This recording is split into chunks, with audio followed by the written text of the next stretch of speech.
Everything I say is alleged, my opinion, and for entertainment purposes only.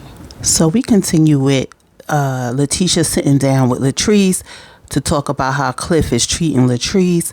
She says, you're the talk of the town because of the way Cliff is treating you. And then she goes on to say, you can't go here, you can't go there.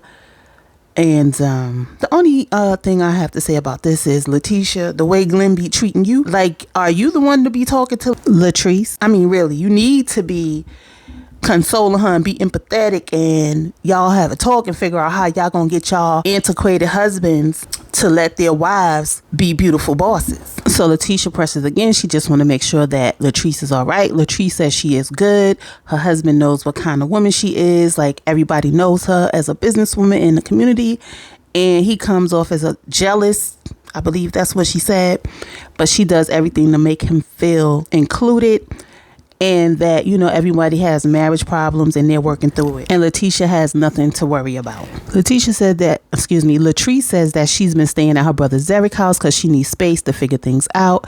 She's a strong, independent woman, and she wants to be treated as an equal alongside her husband. Okay, you need to just come up with a plan to figure out a way you could tell him that you want to be equal in his language. Whatever language that is, child, because he is stuck in his ways, child. So Letitia and Latrice go back over to the giveaway. They doing the dance with Sanjay and Star. And here comes Soguchi wanting to talk to the girls. She says, I know we going through our things. We're going to work through it. But thank you guys for coming out. I really appreciate it. Child, she just had to have a scene with the girls. That's all I got to say, because it was so unnecessary, child. But anyway, and look at old JJ standing there smiling from ear to ear. So we have Tamara at her radio station. She's giving Letitia an opportunity to promote her book that's coming out called Why Side Chicks is Winning, and to promote her brunch tour. She says she's a little apprehensive because Letitia met with a man that she hasn't talked to in years, but she's going to give her a chance to promote all the things that she has going on, but she's a little apprehensive and wants to be the bigger person and let her come on the platform that she has. Was it me, or that kind of sound like a dig? But anyway, now I need y'all to go look at that interview that she did with the news channel versus this interview with Tamara. In the interview with the news channel, she was like, yeah, and honey, and yeah, honey. But this one, she sounds so professional and to the point. So was that interview even real? But anyway, so her book, Side Chicks is Winning, she said is an inspirational book based off of her experience. So what's the inspiration? I need to know. I don't know if I'm buying that, because if it's a book about this what you got to do to keep your man from going to the side chick, it's some bullshit. I'm definitely not buying it. So if y'all get the book, let me know how it is. Okay. So they in the session with, they back with a purpose and they're all good. So Latrice is at her Goddess Lymph location with Joshi. Is that his name? I think that's his name. To let him know that she needs him to set up for her Edge Control re-release. And she wants to say it's a surprise to the ladies and let them know that although her and her husband are going through things, she's still that big. Child, I can't. Distraction. So Joshi said, we really should have your event in the new building. Latrice lets us know that her husband quits. One day he working one day, so her brother Derek is over there trying to get the work done, so we don't know when that new building is going to happen, child.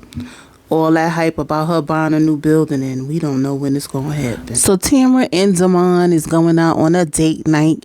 She's pleased with Damon because he's making her a master suite, so she don't got to move out into her own little condo so she can have a she shed. Child, is it me, or they don't look like they having no connections? Damon look uninterested, and Tamara's gloating about him being his Catherine and Harold. Like, I don't understand what's going on in this relationship. Like, I feel like they want to be on the show, but they don't want to give too much.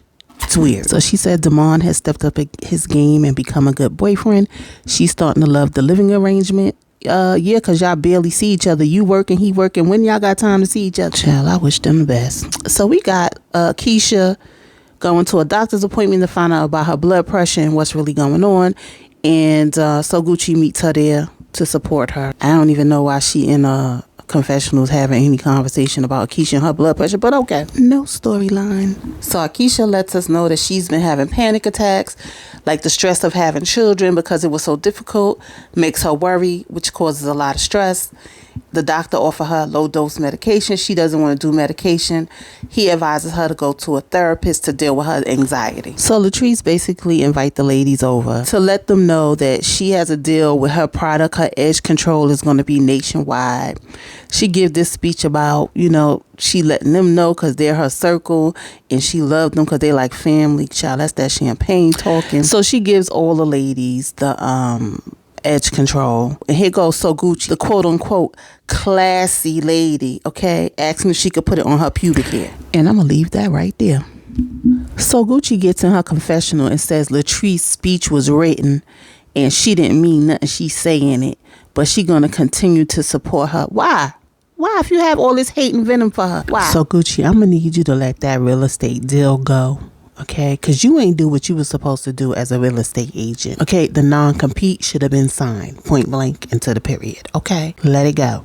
So Letitia's at her brunch. It looks like it's a lot of people there. From the shot that they showed, it looked like a very small venue. It looked tight up in there, but okay, she stepped her game up though, thanks to Akeisha. Akeisha had to show her how to do it, in my opinion.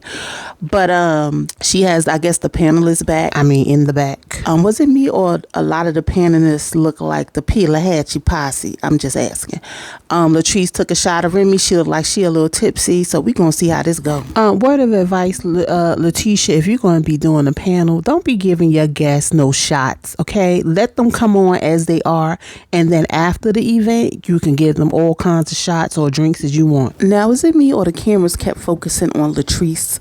She looked very uncomfortable up there on the panel once Letitia introduced them.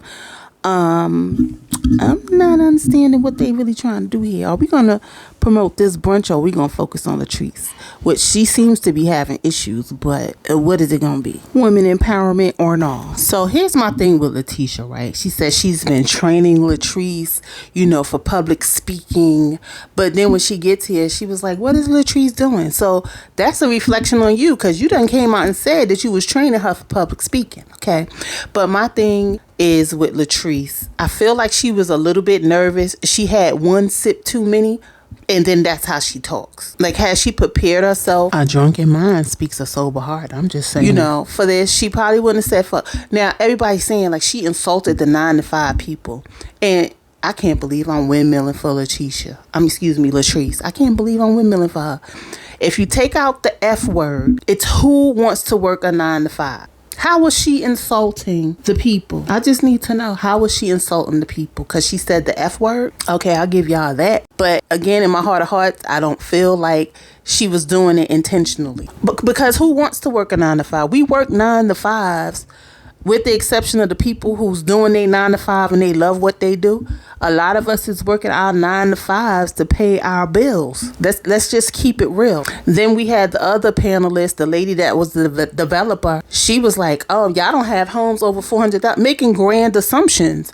So Letitia got to tighten up her panel, point blank into the period, okay?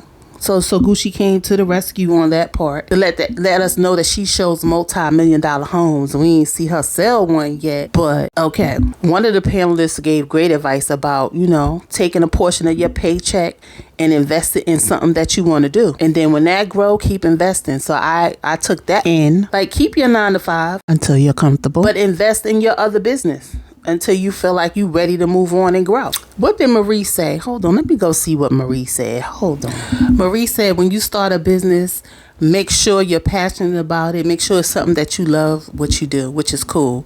But in confessional, she turns to Latrice and be like, you can't offend people that work 9-to-5s. And she's turning to alcohol to deflect from her problems.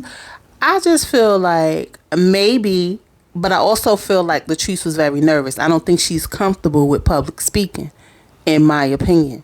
Now, do Latrice have issues in her marriage? Absolutely. She let us know that. So I don't know why it's such a big issue. So we went from Tamara and Damon, telescope on them, to turning it to Latrice and her marriage.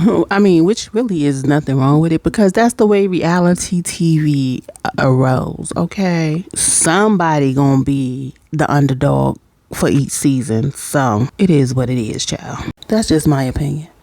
Overall, I feel like Letitia's brunch was definitely a step up from the brunches that she used to do. But you know, that comes with the territory. When they first started out, she did what she could do with the resources that she had. Now, it wasn't me or a lot of the people look bored, okay? But I'm just saying. So that's all it was. To me, it wasn't really too much to this episode. But can y'all tell me, is it me or Marie just seems like a whole, I hate to say the word bully, but like, where's your storyline? Like, I don't understand. We know you got a problem with Latrice, but can we let that go? We know you rich. You a rich bee, as Nene would say. But what's your storyline? Like, can we not focus on Latrice anymore? I mean, it's been like this for how many seasons now? We need you to have a new storyline, Marie. And I really like Marie when Belle Collective, the season first started. I was, inspired by her having these businesses and doing different things. But she's coming off as a whole just bully this season. And I don't like it. Anyway, guys, that's all I got. Like, comment, and subscribe. Hit that notification bell so you know when my next video comes out. And I will see you guys in the next video. Peace. Yelling out, we ain't selling out. We got money, but we ain't lending out. We got